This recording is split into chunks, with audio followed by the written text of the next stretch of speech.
Maithili express की शानदार प्रस्तुति। बोलो बोलो बाबा बैजनाथ की।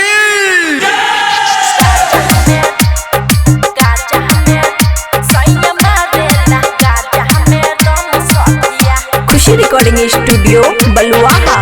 होके तैयार बुलेट पर बैठेला, एक ही गो नाम खाली शिव के है जपेला।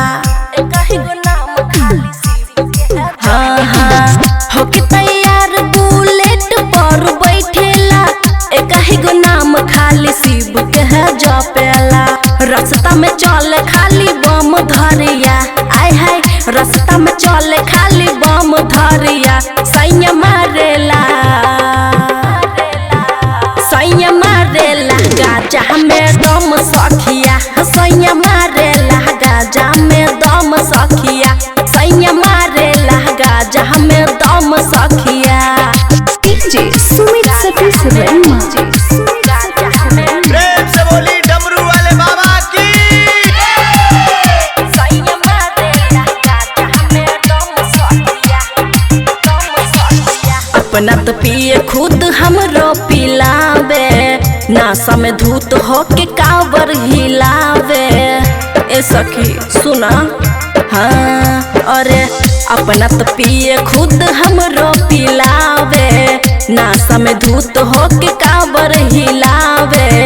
होके मगन में खूब चलावे गोरिया, आय हाय होके मगन में खूब चलावे गोरिया। सैया मारेला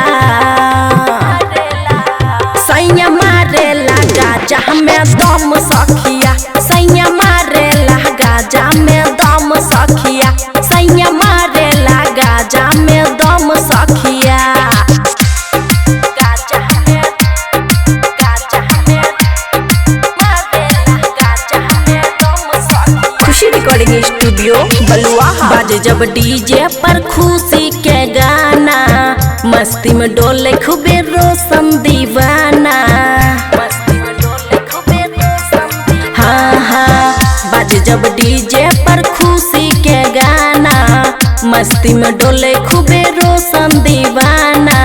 रिम झिम सावन के बरसे पानिया, आय हाय रिम झिम सावन के बरसे पानिया। सैया मारेला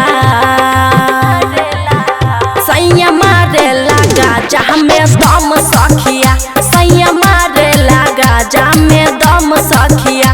सैया मारेला गाजा में दम सखिया। खुशी रिकॉर्डिंग स्टूडियो बलुआहा।